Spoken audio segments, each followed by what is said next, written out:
Hi, my name is Tom Shadyac, and welcome to Minds of Mountain Film. I have the privilege of sitting with Ken Burns today, almost inarguably our most prolific documentary filmmaker, and he has a new film coming out about the national parks. It's a 300-part series? 300 parts, No, it's yeah. a 6-part series, which I've seen one of, and it was amazing. It was incredibly spiritual, and I want to start with that. What motivated you to want to do this? Because you talked about the idea of separation, how we as a culture have become separate from our natural surrounding, and how that moved you. Well, I think the first thing we have to understand is that the United States was a Garden of Eden, which everybody found to be this pristine alternative to what civilization had done to Europe. And we just assumed that this Garden of Eden would be around for a long time. And the other, and it of course wasn't, and we started using it up, and we needed to set aside places. The other thing is that we always focus on our political liberties and not the religious freedoms, that we can worship God the way we want to, however we want to in the United States. And it's only a short distance after that that you'll get a transcendentalist like Ralph Waldo Emerson and Thoreau who'll say that you can worship God, you can find God better in a cathedral built by nature, in nature, than you can in a cathedral built by man. And the Hudson River School comes along, the Rocky Mountain School of Painting comes along with these rapturous biblical scenes of nature. And then it's the next step is saying, you know what, we need to save this. We need to go against the acquisitive and extractive interests that are us all the time. Make a quick buck just for now and save these places. So the story we're telling is rooted entirely in the spirituality of place, of the land, of these amazing early Americans who said we need to go swim upstream from the current of what we normally do and set aside places. And the irony is, I think that we get saved in the process. That's exactly right. We get completely saved. Yeah, I mean, I love Emerson. I've been such an Emerson guy. He said, he invented a word. He said, do whatever inly rejoices in his essay on self-reliance. And that's the key. Yeah. It doesn't mean just self-interest. It's enlightened self-interest. That you do whatever you do that doesn't hurt anyone else. And all of a sudden you see the parks, as Wallace Stegner said, the best idea we've ever had. So we call our film, The National Parks, America's Best Idea. Yeah, I was influenced by Thomas Merton, who was the first sort of Catholic to open up to all faiths. Right. And he said that nothing has ever been said about God that hasn't already been said better by the wind in the pine trees. That's exactly right. Yeah, that's what I heard in your movie, the wind in the pine trees again. And this is, you know, John Muir is this son of a Calvinist who beat him until he memorized the Bible, and then all of a sudden could shed, as Emerson said, the knapsack of civilization. The knapsack of care falls off the back, and in nature, something else is possible. Muir said, in order to go in, I have to go out. That is to say, in order to know myself. And it doesn't matter how you understand it. If it's spiritual, that's fine. If it's religious, that's fine. If it's Socratic, that's fine too. If it's scientific, all the better. But in order to find out what's going on, you know, inside me, I have to go out into these pristine environments and experience a kind of silence and a kind of quiet that we don't get anywhere else. Do you start a film, you must have a hope with this film. Is there a hope that you carry with you, that your film would affect people? Well, you know, it's not a substitute for going into it, but I also know that Franklin Roosevelt, who was a paraplegic and approved Kings Canyon in California, did so only because he'd seen the photographs of Ansel Adams. So it is possible to take some of whatever that thing is and see it through the medium of a painting or a photograph, and that's possible, or hopefully a film. But what I really want people to do is go and see the national parks. We used to be arguing in the 70s and the 80s and the 90s about being loved to death. That's no longer the problem. In our virtual universe right now, attendance is declining, and if attendance declines, there's no constituency. If there's no constituency, then the Cheneys of the world can build the power plants next to it and harm the fragile environments. You can take your guns in, you can bring in as many snowmobiles you want, and all of a sudden somebody will say, let's put a Hetch Hetchy, another Hetch Hetchy dam. Let's change this. Let's make this smaller rather than larger. So after the Civil War series came out, a few years later, I was walking across the lawn at the Visitors Center at Gettysburg. Superintendent reaches down and picks up a popsicle wrapper and waves it in my face and said, it's all your fault. Because his attendance had gone up 200, 300%. I want every superintendent mad at me. May because we that's a blame, good yes. problem to have in a democracy. May we blame a lot more on you. I hope everybody's struggling, that those traffic jams get worse, and then we figure out, well, maybe we put a monorail at Yellowstone, or maybe we do as we do in Zion, which we make you park in one place and then a bus, you know, an emissions-free bus takes you all around. We can figure this out. The only thing we can figure out is what to do if nobody goes. Now, is your larger hope that people will reconnect with this idea of the natural world and our dependence and interdependence on that world? Yeah, I think we realize that all of the people that we get to know in this film have some transcendent experience in which they're awakened. They're made to feel about an ever-present now that most of us have only fleeting glimpses of in our lives, and they stay with us as talismans for the rest of our life. That one moment with that one mentor, that one moment of real silence and quiet that really rearranged our molecules, and then the rest of the world came in. But that's okay. Yes. People like Muir had that all the time, and were able to articulate it in ways that I think by going out there, we put ourselves in a position to have these kinds of transformative moments. And that makes for better human beings. It makes for better citizens of whatever country it is, particularly ours. It makes for better families, it makes for better individuals, and it makes for a better humanity when we grapple with a lot of things that are now on the brink. Tell me why you think it makes a better citizen. You know, the mystics always said you had to be full, you have to first empty yourself, and nature's a way of doing that. But why do you think the return to nature, the return to this connection, will help us as a species, a country, a world? Well, let's take a country first, because this was an American idea. We can take, you know, justifiable pride that for the first time in human history, land was set aside not for kings or noblemen or the very rich, the way it had always been, but for everybody and for all time. It was a democratic impulse. It could have only come out of a people that had at least paid lip service to the idea that all men are created equal. And our country's been slowly expanding what that means. Thomas Jefferson, when he wrote it, meant all white men of property free of debt. We now mean a lot more, not enough. So too the national parks have sort of grown along with that. And they first started off as these spiritual places, places to get away, to find yourself. But then also they became, as the first director of the Park Service says, vast schoolrooms of Americanism. When we sing "My Country 'Tis of Thee," we don't mean industrial statistics or even metropolitan skyscrapers. We mean the land. We are drawn back inexorably to the land because it reminds us of an essential archetypal us. When we human beings, regardless of whether we're citizens of this country or not, feel that, have a relationship to all things, a kinship that John Muir insisted we needed to have, not just with fellow human beings, which is good to begin with, but with all things, the rocks, which he said he would stop and ask a rock where it had been and where it was going. We're talking about no time. Then this makes us citizens of the planet. We feel ourselves bound by laws that don't have to do with how big my bank account is, you know, what I'm going to get from this person, whether that person likes me or not. We're bound by higher laws, and that's what it's all about. You know, our religions falsely give us the sense that God is sitting there sort of watching everything all the time. It's our obligation to swim upstream against the current towards the light, and then maybe get noticed by God, by her. Can I say an amen, brother? Amen, brother. Oh my goodness, if I had a choir, they'd be singing in the background. Mary Oliver's my favorite poet. She's a contemporary poet, and she sees virtue in a stone. Yes. Virtue in a polished stone. So, all right, let me ask you kind of a little twisty approach here. The Ken Burns effect has been talked about, but I want to talk about what things have affected Ken Burns.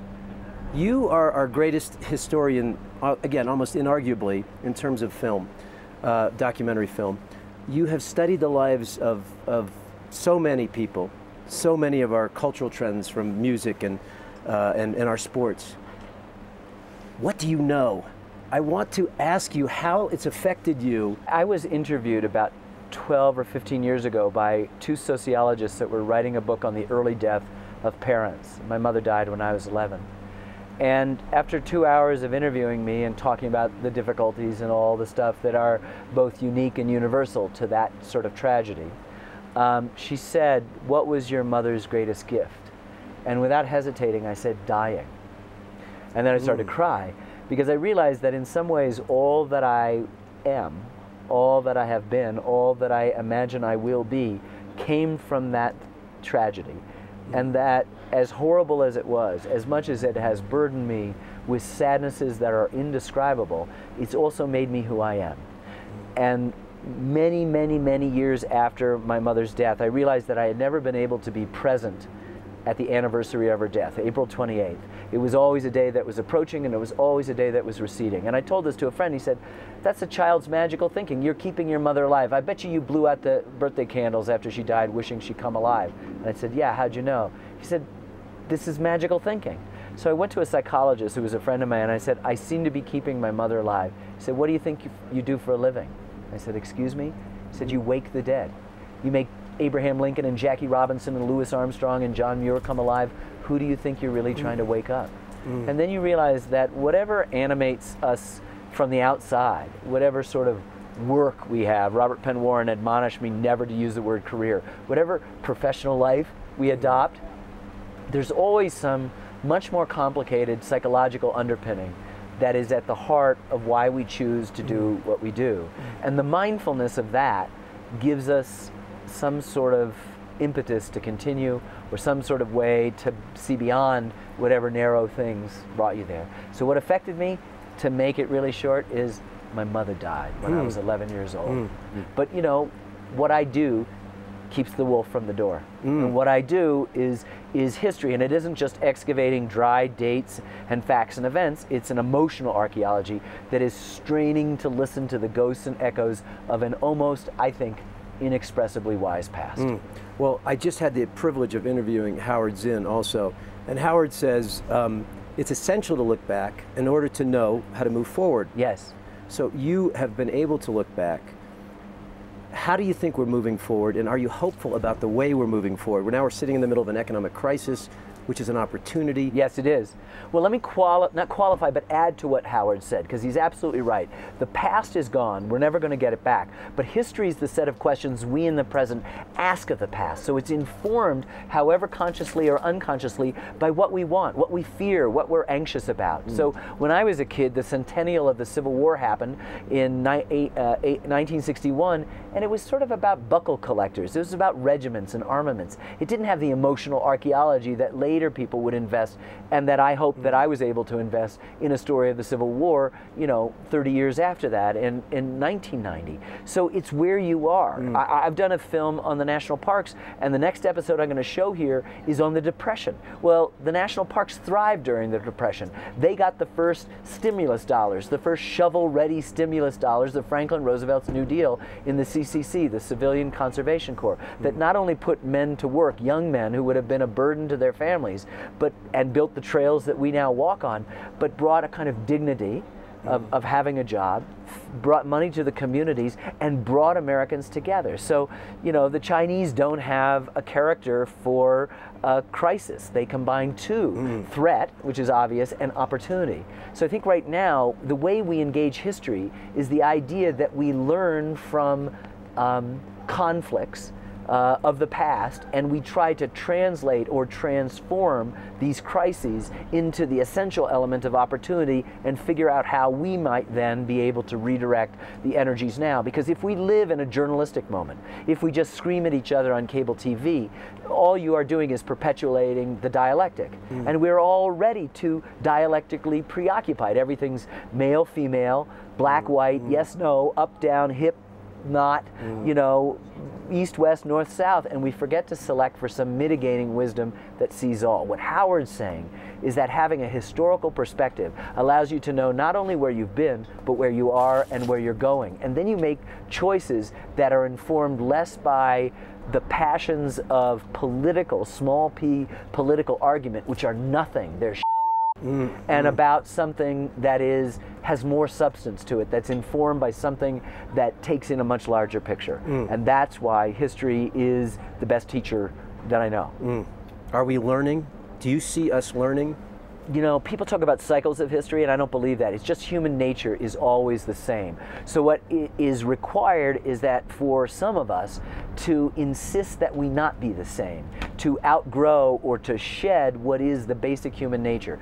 That in a Darwinian universe, which it definitely is, we know scientifically, we are obligated spiritually and intellectually to grow, which is what we tend not to do. People, I made 2 films on wars, and people say, you know, wouldn't it be great if human beings didn't have wars anymore? Not going to happen. Where there's always going to be wars, because human beings naturally go into defensive postures and then into aggressive actions just in a one-to-one situation. So it's how you train a cadre of people, beginning with yourself, to begin to shed the mechanisms, the triggers that permit that. History is a guide. Being present in the moment, as a John Muir would suggest, would be a guide, and then trying to apply that mindfulness to the future actions. And it's really, really hard. You know, we drive up here in fossil fuel burning automobiles. We wear sneakers made in Indonesia by people paid so little money. We speak the right language, we talk the talk, but it's so difficult to walk the walk. And we submit ourselves to organizations that sort of commit cultural hegemony throughout the planet, and yet we are not yet free of their tyrannies. So it becomes the obligation of each person to sort of understand the prison. Lincoln said it best: the dogmas of the quiet past are inadequate to the stormy present. As our case is new, we must think anew and act anew. We must disenthrall ourselves. That means not be slaves. We must disenthrall ourselves, and then we can save our country. That's all it is. We just need to disenthrall ourselves. What I see in your work is what I would like to see more of in the world, which is, I don't think as we look at history, as you said, you know, you ask questions based on where you are, and Howard asked questions about the people who lost, quote unquote, in history, and you ask these other questions. You mentioned Darwin, for example. I don't think people get the information that Darwin mentioned love 95 times. Of course. He mentioned survival of the fittest twice. Exactly. Love is essential to a Darwinian equation. Love is the ingredient that makes the universe more. You know, I mean, just take a biography of Lincoln. He's always much better than he actually is, right? Well, the real Lincoln's here. The difference between how we see him and how he actually was is our wish for ourselves. That's why we engage in history, so that we can teach ourselves lessons of how we'd like to be. And at the ultimate thing is this equation that only love multiplies. That's the only multiplier. Only love multiplies. And you know, whoa, Darwin, no, it's love. That's, I mean, he got it. He knew what the ingredient was. Is that a driving force behind your work? Every film. It's always about love. How could it not be? Everybody's here. That's why they're here. That's why he's holding the camera.